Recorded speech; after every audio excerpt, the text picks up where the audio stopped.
Hi, I'm Antonio Ruiz and I'm a journalist. I worked in corporate television for many years until I got tired of their editorial lines, lies, and fucking bullshit. Today, I bring you the news with an accent, with full journalistic rigor and subjective analysis to help you make sense of it all.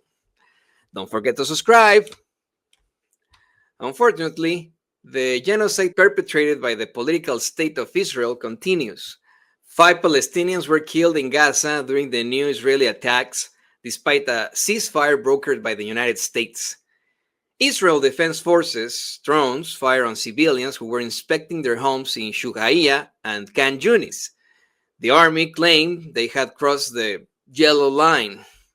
Hamas accused Israel of violating the agreement and called on mediators to impose sanctions. The ceasefire included the release of Israeli hostages and Palestinian prisoners after this genocide that, according to official figures, has caused more than 67,000 deaths. Israel maintains a military presence in more than half of the Gaza Strip. This Saturday, October the 18th, millions of people are expected to take the streets under the slogan "No Kings" to protest Donald Trump's neo-fascist regime, which seeks to entrench white supremacy in the United States, as well as the government shutdown, cuts to social programs like Medicare, Medicaid, and tax reforms favoring the wealthiest. As of last Friday, about 2,500 demonstrations had been called in every US state, as well as cities in Mexico, Canada, and Europe. Organizers aim to turn discontent into collective action, encouraging people who have never marched to participate. The central insistence is simple.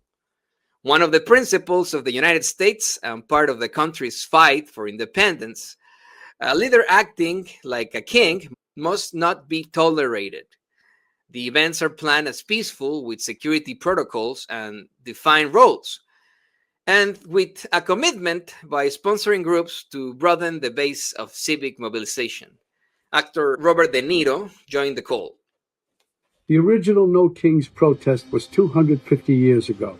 Americans decided they didn't want to live under the rule of King George III.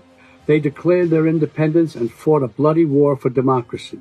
We've had 2.5 centuries of democracy since then, often challenging, sometimes messy, always essential. And we've fought in 2 world wars to preserve it. Now we have a would-be king who wants to take it away, King Donald I. Fuck that. We're rising up again this time, non-violently, raising our voices to declare no kings. I'm Robert De Niro, asking you to stand up and be counted in the nationwide No Kings protest on October 18th. Visit nokings.org to find, volunteer, or host a protest near you. We're all in this together, indivisible, with liberty and justice for all. Hua Bingxie, a Chinese immigrant, died on October the 3rd while in ICE custody at the Imperial County Detention Center in California. The official account states that he suffered seizures. CPR and a defibrillator were used, but he was pronounced dead at the regional hospital. Activists argue that his death reflects a pattern in medical care and supervision within immigration facilities. Since January 2025, ICE has publicly acknowledged at least 14 deaths in custody, though some lawmakers estimate the number may be as high as 19. Greater transparency and independent investigations are being demanded. And please listen to this.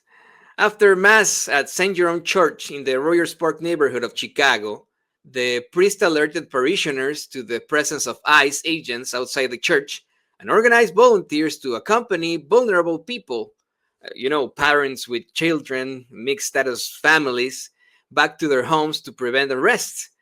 The immigration operation known as Midway Blitz, a clear reference to Nazi operations in World War II, has generated widespread fear in the Hispanic community. Many churches report reduced attendance, and some have opted for virtual services. Religious leaders say churches are now being perceived not only as spaces of faith, but also as potential risk points for those who fear being detained.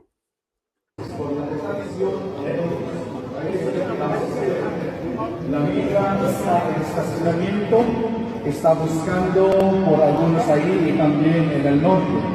Hay un grupo aquí enfrente de la iglesia que podrían llevársele ustedes en sus casas. Los que tienen bebés pueden también salir con ellos, van a acompañarle a sus casas, porque creo que es un peligro que ustedes van a tomar el carro si está estacionado en el estacionamiento, si están o no tienen los documentos. No queremos decir ahorita lo que los que tienen documentos salen, etcétera, etcétera. El punto es la protección para todos. Los que necesitan el apoyo para que alguien se acompañe, está aquí el grupo. Los que quieren salir ya, seguro. Norway called Venezuela's decision to close its embassy in Oslo regrettable. This happened just days after the Norwegian Nobel Committee awarded the Peace Prize to a far opposition leader, Maria Corina Machado. The Norwegian authorities insist the prize is independent of the Norwegian state and should not be viewed as a political maneuver. The Venezuelan government justified the closure as a part of a comprehensive restructuring of its foreign service, aiming to strengthen relations with Africa and reaffirm its sovereignty. The timing, however, coinciding with the Nobel announcement, fuels speculation about diplomatic reprisals. Nevertheless, dear public, speculation is the worst enemy of journalism. And speaking of representatives of the global far right being honored by that same global far right, instead of facing legal consequences for countless irregularities in her tenure, former Supreme Court President of Mexico, the Supreme Court President, not the President of Mexico, the Supreme Court President, Norma Piña Hernandez, received the Judicial Independence Award for the International Association of Judges during its 67th Assembly in Baku, Azerbaijan. The lady even had the nerve in her little speech to urge Mexican conservatives not to lose hope. Let's listen. Me rehúso a aceptar que todo está perdido. Hay esperanza y no es ingenua. Debemos seguir unidos como juezas y jueces.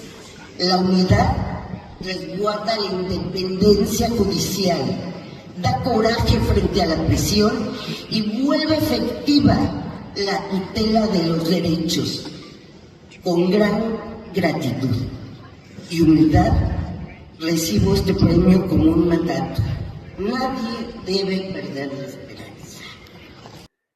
And recent heavy rains in Mexico caused structural damage to around 100,000 homes across 5 states, mainly in southern regions. Flooding, landslides, and infrastructure failures hit vulnerable communities. State and federal authorities declared priority attention zones and activated emergency support programs. Reconstruction is expected to take months and require substantial resources as these rains exceeded seasonal expectations. And let's be honest, folks, it's undeniable that there are grievances and dissatisfaction with how Mexican authorities have acted in the tragedy caused by the rains. But it is also irrefutable that the vulture opposition in that country and its paid-off media are once again exploiting families' tears for political gain. Please keep following con Toño Ruiz, like, and subscribe. See you soon.